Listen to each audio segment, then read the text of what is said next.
سلوى وسارة أصحاب في نفس السن تقريبا، بس للأسف مش في نفس الصحة. سلوى لما حسبت مؤشر كتلة الجسم ليها لقيته من 18.5 ل 24.9، أما سارة فلقيته فوق 30، وده معناه إن سارة بتعاني من السمنة، وإن معدل الطاقة اللي بتستهلكها أقل من السعرات اللي بتدخل جسمها، وبالتالي بقت معرضة لأمراض القلب والكبد والسكر والمفاصل، وكمان ارتفاع ضغط الدم.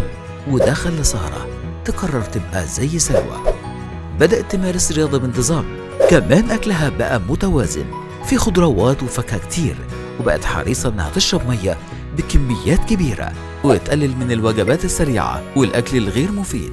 وبكده سارة بقت زي سلوى. يا ترى مين تاني هيعمل زي سارة؟